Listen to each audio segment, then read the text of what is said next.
You were never supposed to come after me.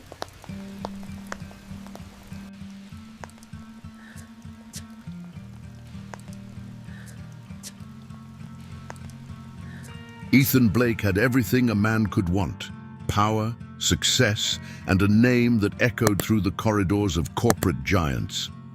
But behind closed doors, his penthouse felt colder than the boardroom. The clinking of fine whiskey glasses couldn't drown out the silence. When the company announced a weekend retreat to build personal connections, it felt like a trap more than a trip. After all, how do you build bonds when you've spent years hiding behind spreadsheets? For Ethan, emotions were landmines, and people just variables in quarterly reports, but investors were getting nosy. They didn't want to pour millions into a CEO who couldn't keep a personal life together. In their world, even love became a business metric.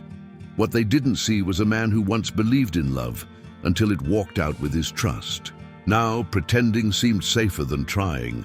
He thought about skipping the retreat entirely, but walking away would raise more questions than answers. His advisors warned him, "You need to look human."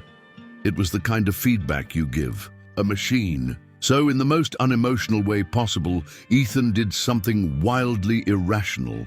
He searched for a solution with a contract, a deadline, and zero emotional risk. That's how the fake wife idea was born. He wasn't proud of it. It felt like hiring someone to smile in family photos you never planned to frame. But time was ticking, and reputation meant survival in his world. Ethan didn't need affection, just appearances. A warm body with a sharp mind, someone who could memorize a script and play along. The goal was simple: control the narrative, keep the emotional story buried. Still, part of him wondered if anyone could truly fake that kind of closeness. People noticed the little things: eye contact, spontaneous laughter, the subtle touches. How would he pull that off with a stranger? He pushed the doubt aside. After all, this wasn't about feelings. It was a strategy. But strategies don't always prepare you for the unpredictable turns in real life. He reviewed applications like resumes. Too bubbly, too bland, too obvious. Then her photo appeared, not overly polished, not trying too hard. Her name was Sarah. And while Ethan didn't know it yet, that photo marked the first crack in his carefully built walls. There was something in her eyes, a story untold, a curiosity he didn't ask for but couldn't ignore. As he hit higher, Ethan had no idea he wasn't just inviting someone into his weekend. He was inviting a shift in everything he believed. Because sometimes, even the coldest hearts can be warmed by the most unexpected sparks. And sometimes, the retreat you thought would protect your image becomes the battlefield where your truth is finally exposed. Sarah Monroe wasn't a stranger to roles. She'd played lovers, villains, and dreamers on stage. But this was something else entirely. Pretending to be the wife of a powerful CEO at a company retreat felt more like a social experiment than a job. Still, the money spoke louder than her hesitation. Struggling to pay rent and care for her aging father, she said yes before her heart could say no. The first meeting was awkward. Ethan stood like a statue, all control and calculation, while Sarah cracked nervous jokes to ease the tension. "Guess we're skipping the dating part," she quipped, trying to break the ice. He didn't laugh, but he didn't walk away either. Beneath the tension, something flickered. Maybe it was curiosity. Maybe it was loneliness disguised as professionalism. They practiced holding hands, exchanging glances, rehearsing fake stories of their wedding in Santorini and honeymoon mishaps. At times it felt like theater, other times too real. Sarah could sense Ethan wasn't used to being touched, emotionally or otherwise. Every time their hands brushed, it was like she was trespassing on a territory he had long shut down. A small part of her didn't mind, and yet she wasn't immune either. She found herself wondering what he was like off the clock. What did he laugh at? What made him cry, if anything at all? Her job was to fake affection, but the challenge was navigating around his silence. Sarah had read emotional stories before, but living one like this, where the script could blur with the truth, was something else entirely. Despite the initial tension, something about the absurdity of it all brought out moments of levity. Sarah teased him about his CEO walk, and Ethan surprised himself by letting a smirk escape. There were tiny moments, shared coffee, late-night rehearsals, inside jokes that built an intimacy too believable to be fake. And those moments began to stick. Still, Sarah reminded herself, this was work. She couldn't afford to feel anything beyond the lines of her role. But every time Ethan looked at her with those guarded eyes, something inside her shifted. She told herself not to read into it, not to feel. But real stories rarely follow perfect scripts. And this one, it was starting to feel like one of those touching stories you don't see coming. As they packed for the retreat, there was a tension neither of them voiced, a quiet pulse under the rehearsals, a loop neither was brave enough to break. They were supposed to be playing pretend, but what happens when the act feels more real than anything you've had before? The moment they stepped into the retreat, the air shifted. Laughter echoed from cabins, team-building games lined the lawns, and everyone seemed relaxed, except Ethan. He stiffened under every gaze, as if waiting to be judged. But Sarah, she glided through the crowd like she belonged, shaking hands, laughing, stealing the spotlight in all the right ways. Ethan noticed, and so did everyone else. Sarah played the role flawlessly. She remembered names, complimented employees' kids, even danced at the bonfire. Ethan watched in disbelief as walls he didn't know he had began to melt. For the first time, he wasn't the center of the show. She was. And oddly, it didn't bother him. In fact, he found comfort in her glow, like maybe this emotional story wasn't all pretend. At night, when the crowds faded, they'd sit by the lake, just the two of them, wrapped in silence and stars. It was during these quiet moments that their masks slipped. She asked about his childhood, he asked about her favorite books. Simple questions, but loaded with meaning. They weren't in character, they were just Ethan and Sarah, and that terrified them both more than any corporate risk. One evening, Sarah told a joke that caught him off guard, and he laughed. A real laugh, full-bodied and unfiltered. She blinked, stunned. "That was unexpected," she said. "Yeah," he replied, looking away. It was. It was a spark, a glitch in the act, a flicker of something not rehearsed. Real connections don't ask for permission, they just happen. Still, both kept their guards up. Ethan, afraid to feel. Sarah, afraid to hope. They weren't supposed to fall for each other. This wasn't part of the script. But feelings have a way of blooming in the cracks of control. Ethan began to notice how she tucked her hair when she was nervous. Sarah saw how his jaw tightened before saying something vulnerable. It was real, whether they admitted it or not. Every look lingered a second longer. Every brush of hands sent a silent message. People around them whispered about how perfect they seemed together. "You two are relationship goals," one in turn joked. Ethan forced a smile, while Sarah's heart thudded against her ribs. How could something built on a lie feel more authentic than anything they'd known before? By the third day, the line between fake and real was a blur. Sarah caught herself staring when he wasn't looking. Ethan memorized the way she said his name.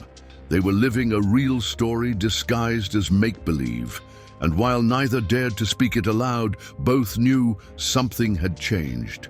And once the spark ignites, it's only a matter of time before the fire reveals the truth. It was bound to happen. No secret, no matter how well rehearsed, can stay hidden forever. During a team dinner, someone recognized Sarah, not as Ethan's wife, but from a small local theater production. The question slipped out casually. "Didn't I see you in that play downtown?" Silence followed. Ethan froze, and Sarah's eyes widened, heart thundering in her chest. Just like that, the curtain fell. The room buzzed with murmurs. Ethan stood slowly, his expression unreadable. Sarah tried to explain, but the words caught in her throat. "It's not what it looks like," she whispered. But wasn't it? She wasn't his wife. She wasn't even part of this world. What had started as an emotional story now hung in the air like a lie waiting to collapse. Later, in private, Ethan's anger wasn't loud. It was quiet and piercing. "Was this all a game to you?" he asked, eyes heavy with betrayal. Sarah shook, her head, tears welling. "I never meant to feel anything," she said, and it was true. Somewhere between pretending and protecting, she'd let herself care. But to him, it just sounded like manipulation wrapped in sentiment. She tried to explain how real it had started to feel. How each smile, each laugh, each stolen glance became harder to fake. But Ethan had spent years keeping people at arm's length, letting someone in, only to discover it was all built on fiction, reopened wounds he'd long buried. His pride took the wheel while his heart sat bruised in the back seat. Sarah packed her things quietly. The retreat, now a distant memory, turned sour. She left behind her dress, a book she'd borrowed from Ethan's shelf, and a note she couldn't bring herself to sign. For her, this wasn't just a gig gone wrong. It was a door that had opened and slammed shut in the same breath. One of those touching stories that ends without a clean goodbye. Ethan stood in his empty cabin, reading the note over and over. "You made me feel like I wasn't pretending anymore." The line haunted him. He wanted to believe it, but trust isn't easily rebuilt, especially for someone who stopped believing in it long ago. He told himself it was better this way, safer, cleaner, but his chest said otherwise, and yet in the quiet aftermath, something lingered. Not anger, not bitterness, just the ache of unfinished sentences and feelings never spoken. Because when the truth comes out, it doesn't just expose lies, it uncovers everything we were too scared to admit. And once it's out, the heart starts asking questions the mind can no longer ignore. Back in the city, the noise of everyday life returned. But for Ethan, everything felt muted.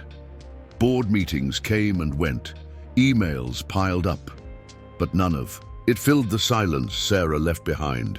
He told himself she fooled him, played him for money. But deep down, he knew the lie wasn't hers alone. He'd hired her to fake something he secretly wanted to be real. In his high-rise office, Ethan stared at the skyline, questioning everything. Was it all a performance? Or had they both slipped out of character when no one was watching? He remembered her laugh, unguarded, her eyes when she listened, not out of obligation, but because she cared. It haunted him. This wasn't just another deal gone wrong. It was a real story he didn't know how to finish. Meanwhile, Sarah avoided the mirror. She hated what she saw, not because of guilt, but because she missed who she was around him. She'd gone into the job thinking it would be transactional, but now even the smallest memory, a phrase, a scent, a flash of his voice, hit her like a wave. She wasn't mourning a paycheck. She was mourning a connection she never thought she'd find. Her friends told her to move on. It was a job, not a romance, they said. But their words didn't match her reality, because somewhere in that fabricated world, she'd found something authentic, not just with Ethan, but within herself. Vulnerability had crept in like sunlight through curtains, and now she couldn't go back to pretending it never happened. Ethan, for his part, kept replaying the final days of the retreat, the spark in her eyes when she wasn't acting, the way her hand lingered in his. He wondered if she still thought about him, or if she'd tucked the experience away like an old costume. It was a painful thought, one that pushed him to the edge of his pride. And yet, he couldn't bring himself to reach out. Some nights, he drafted messages he'd never send, apologies, questions, hopes. But deleting them felt safer than risking rejection. That's the thing about emotional stories. They don't always come with resolutions. Sometimes they just leave a mark, a whisper of what could have been, echoing in moments of stillness. And yet, neither of them closed the door completely. Not truly. There was still something unsaid, something unresolved. Because when two people collide in a way that shakes their foundation, the fallout doesn't end in silence. It lingers, waiting for someone to be brave enough to take one more step. Ethan didn't make decisions on impulse until now. Drenched in doubt yet driven by something deeper, he left the office without warning and traced Sarah's last known address. The city moved around him, oblivious, but inside him a storm brewed. Logic screamed to turn back, but the heart has its own GPS, and it was set on her. This wasn't business, this was unfinished life. He found her near the bus station, suitcase in hand, rain misting her shoulders. She turned as if sensing him, eyes wide, unsure. For a second, neither said a word. Then he stepped forward, breathing hard. "I hired you to pretend, but you made me feel like I wasn't pretending anymore." His voice cracked, not from nerves, but from truth. Sarah's defenses dropped. She had rehearsed this moment 100 times in her head, and none of them looked like this. She wanted to run, to protect herself, but something about his eyes, his broken composure, kept her grounded. "Why now?" she asked. Ethan paused. "Because when you left, I realized I lost something I never knew I had, and I'm not letting it go again."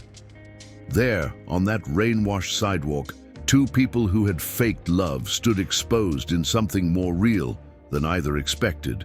She didn't leap into his arms, and he didn't drop to one knee. It wasn't a movie, it was raw and flawed. But that made it powerful. That's the magic of touching stories. They don't need perfection, just truth. Sarah took a slow breath. "I'm scared." Ethan nodded. "Me too, but I think that's how you know it's worth it."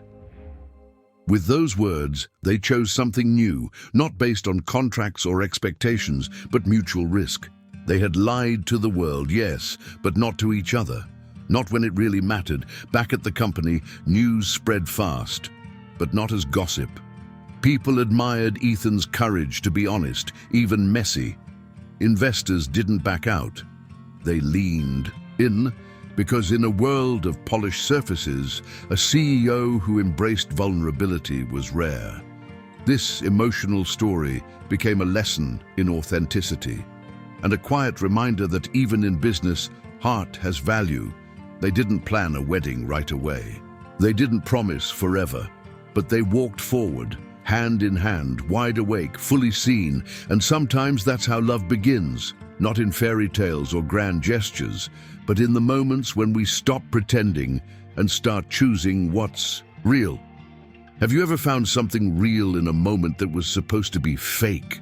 Can love grow from a lie, or is it the truth we discover along the way that really defines us? What would you do if you were in Ethan's shoes, or Sarah's? Would you risk everything for something that might not be part of the plan? We'd love to hear your thoughts. Was it right for them to fall in love under such strange circumstances? Do you believe love can bloom in the most unexpected places, even when it starts with a lie? Drop your opinion in the comments, and let's start a real conversation. If this emotional story touched your heart, don't forget to give it a like. These touching stories are here to remind us of what's possible when we stop pretending and start feeling. And if you want to hear more real story moments like this one, hit that subscribe button, turn on the notification bell, and stay with us for the next journey into the unexpected.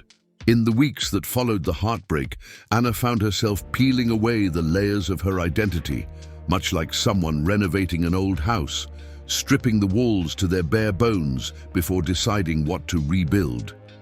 She realized that for so long, her self-worth had been subtly entangled with how others perceived her. The CEO's daughter, the poised professional, the enviable socialite. But now, in this quiet aftermath, she was just Anna, a woman navigating her own emotional story without the need for applause or validation. Gone were the meticulously curated social events and the late nights spent in boardrooms proving her competence. Instead, Anna immersed herself in simpler, grounding activities: morning runs through the city park, spontaneous road trips, long afternoons spent reading under the sun. These ordinary moments, once overlooked, became the foundation of her healing. It's in these touching stories of rediscovery that we often find the most profound strength, not in grand gestures, but in reclaiming the small joys. Her friends noticed the change immediately. There was a new lightness in her step, a quieter confidence that didn't demand attention but radiated authenticity. They saw her not just surviving the betrayal, but transforming because of it. And though Anna didn't go around sharing the details of her real story with everyone, those close to her could sense that something within her had shifted forever. She was no longer the woman who needed someone else to complete her. She was becoming whole on her own. One afternoon, while sitting alone at her favorite cafe, Anna caught a glimpse of her reflection in the window. For the first time in months, she smiled, not out of obligation or politeness, but because she genuinely felt at peace. It was a moment she knew she'd always remember, a quiet victory over the pain that had once threatened to consume her. This emotional story wasn't ending with her finding someone new, but with her finding herself. As time passed, Anna began to embrace opportunities she might have previously ignored. She launched her own philanthropic initiative, supporting young women pursuing leadership roles, a cause that resonated deeply with her personal journey. Through this work, she connected with others who shared similar experiences of overcoming betrayal and self-doubt. These new relationships, grounded in authenticity and mutual respect, reminded her that not all connections were transactional or manipulative. Some, as her real story now proved, could be beautifully genuine. Though thoughts of Ethan occasionally drifted through her mind, they no longer carried the same weight. Instead of bitterness, she felt gratitude for the lessons learned, for the strength discovered, for the clarity gained. Every emotional story worth telling includes both heartbreak and healing, and Anna's was no different. She had loved, she had lost, and now she had grown in ways she never thought possible. And so, as Anna stood at the edge of a new chapter in her life, the city skyline stretched out before her like an open road. She didn't know exactly what lay ahead, but she no longer feared the unknown. Her journey toward empowerment had not erased the pain of her past, but it had reshaped it into something beautiful. And as every great emotional story reminds us, sometimes the most important love story we'll ever live is the one we write with ourselves. Now tell me, have you ever trusted someone who turned out to be someone else entirely? Anna's emotional story is more than just a tale of love and betrayal. It's a mirror, a reminder that sometimes the people we let closest are the ones who teach us the hardest lessons. But through heartbreak, she found her strength. Through lies, she uncovered the truth about herself. So what would you do in her place? Would you forgive? Would you walk away stronger, or let it break you? I want to hear your thoughts. Drop a comment below. Let's talk about the moments that shaped you, the touching stories that changed your perspective, and the real story you carry in your heart. And if this story moved you even a little, don't keep it to yourself. Hit the like button, share it with someone who needs to hear it, and of course, subscribe to the channel and turn on the notifications so you don't miss the next twist-filled emotional journey, because the next story might just be yours.